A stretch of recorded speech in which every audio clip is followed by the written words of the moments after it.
And speaking of taking a step in the right direction, the Society for the Prevention of Cruelty to Animals, or SPCA, is hoping for more donations this festive season. With cases of pets being abandoned doubling in the past year to more than 120 this year, or nearly 3 times more animals were also ditched by their owners. SPCA says many of the 278 pets were smaller animals such as cats, hamsters and guinea pigs. For more on this, we're joined by SPCA's Executive Director, Arthi Sankar. Thanks for joining us, Ms. Sankar. Now, needs for any charity, let alone SPCA, always invariably outstrip the means, the resources you have. So how large is this shortfall, and why do you think the shortfall, by your calculation, is more than it has been in past years? So each year, the SPCA requires $4 million for us to operate our critical services. This includes our 24-hour rescue hotline, our clinic, as well as our shelter for about 150 animals each month. Over the last year, we've actually seen adoption rates at its lowest in the last 5 years. Also, the highest number of animal cruelty and welfare cases in the last 11 years, and abandonment, as you have said, has actually doubled, almost tripling as well.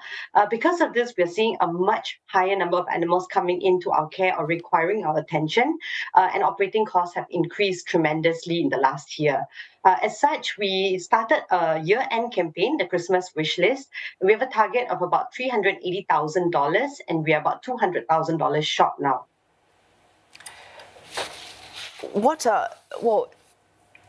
In the circumstance where you cannot get the money that you really need for critical users, is there a way to prioritize what you do for abandoned pets? Is that not possible in your area? So that's what we do. At this very moment, in fact, the shelter is full. And because of that, we are not able to handle any new cases. So for our 24-hour rescue hotline, the capacity is very much dependent on how many animals actually find homes and how many animals are within our shelter.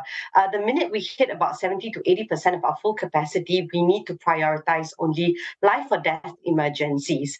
But the reality is that there's so many animals that are requiring help, a lot of community animals that are geriatric patients, long-term conditions that require to be treated at our clinic.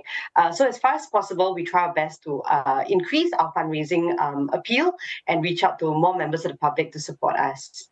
Of course, your caseload is getting worse because, as we mentioned several times, abandonment is rising, particularly for smaller animals. Why do you think that's the case? In the last year, we've seen the number go up by about double or triple. And the biggest challenge we have is that abandonment can be quite hard to trace. It's actually a crime in Singapore to abandon your pets. But when it comes to cats, for example, there's currently no licensing framework. So we are not also able to deter people from abandoning their pets. In a lot of the cases that we saw, there were actually multiple pets. This is primarily because they were litters from the same parent. So what we suspect would be that people did not sterilize their pets and they actually allowed them to mate, causing more pets to be born. So because of this, they probably were not able to care for them and they decided to abandon them instead.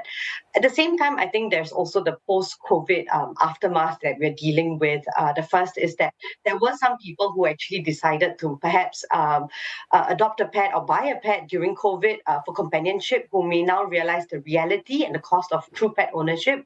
At the same time, there are also people whose financial situations may have changed during COVID that's causing them to take this approach. Whatever the reason is, we appeal to people to not abandon your pets. You should rehome your pets responsibly if you're no longer able to care for them. All right, a final question, Ms. Sankar. So, for example, you talk about cats being licensed. A large number of abandoned pets made up, as we just mentioned, also small animals, so guinea pigs, hamsters. Now, these creatures, you don't need a license to keep them. There's absolutely no regulation or oversight. If you buy one, let them breed, do anything you want with them. So that, and of course, when a hamster breeds, you're looking at that many more hamsters immediately. Similarly for guinea pigs. Is there a way to control the buying, the breeding of these animals so that you don't have to deal with the end product, which is many more of them being abandoned by irresponsible owners? So for small animals, I think for a long time we've been lobbying for stricter licensing conditions and stricter conditions of sale of such animals.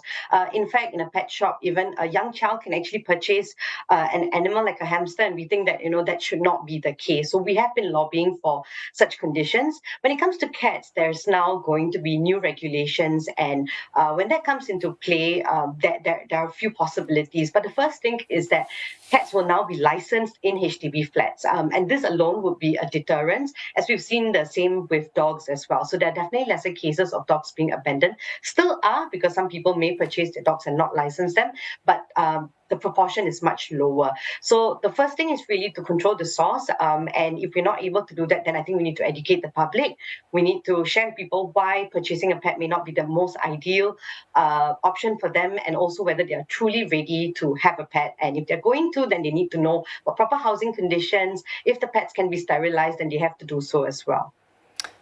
Oh, thanks for that. Of course, education is a long-term thing, but that's all the very best for reaching your funding goals this year. Thanks, Arthi Sankar, Executive Director of SPCA Singapore.